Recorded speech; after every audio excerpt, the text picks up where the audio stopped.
एक दिन राजा दुष्यंत ने वन में कण्व ऋषि के आश्रम में शकुंतला को देखा और वे उस पर मोहित हो गए। शकुंतला विश्वामित्र और मेनका की बेटी थी। दोनों ने गंधर्व विवाह किया और वन में ही रहने लगे। शकुंतला के साथ अच्छे दिन बिताने के बाद राजा पुनः अपने राज्य जाने लगे और उन्होंने शकुंतला से वापस लौटकर उन्हें ले जाने का वादा किया।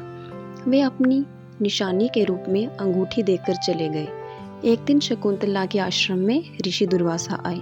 शकुंतला ने उनका उचित सत्कार नहीं किया तो उन्होंने शकुंतला को श्राप दे दिया कि जा तू जिसे भी याद कर रही है वह तुझे भूल जाएगा।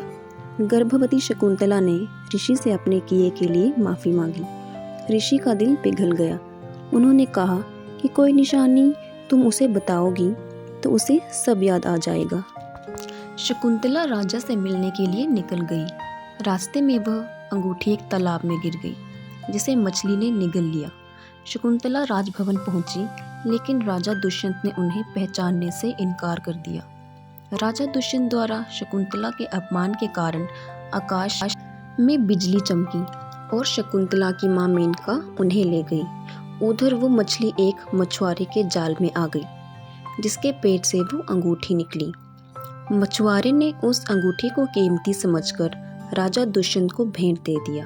राजा दुष्यंत ने जब वह अंगूठी देखी तो उन्हें सब कुछ याद आ गया। महाराज दुष्यंत बहुत पछताए। कुछ समय बाद इंद्रदेव के निमंत्रण पर देवों के साथ युद्ध करने के लिए राजा दुष्यंत इंद्र नगरी अमरावती गए। युद्ध के बाद वे आकाश मार्ग से वापस लौट रहे थे। तभी उन्हें रास्ते में कश्यप ऋषि के आश्रम में एक सुंदर बालक को खेलते हुए देखा। मेनका ने शकुंतला को कश्यप ऋषि के आश्रम में छोड़ा हुआ था। वह बालक शकुंतला का पुत्र ही था। जब वह बालक को राजा दुष्यंत ने देखा तो उसे देखकर उनके मन में प्रेम उमड़ आया। वह जैसे ही उस बालक को गोद में उठाने के लिए खड़े हुए तो शकुंतला की सहेलियों ने चेताया कि राजन, आप इस बालक को छुएंगे तो इसके भुजा में बंधा काला डोरा सांप बनकर आपको डस लेगा। राजा ने इस चेतावनी पर ध्यान नहीं दिया और उस बालक को गोद में उठा लिया। लेकिन बालक को उठाते ही उसकी भुजा में बंधा काला डोरा टूट गया जो उसके पिता की निशानी थी।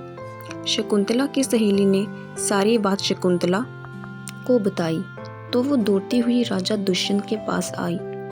राजा दुष्यंत ने भी शकुंतला को पहचान लिया और अपने किए की क्षमा मांगी और उन दोनों को अपने राज्य ले गए।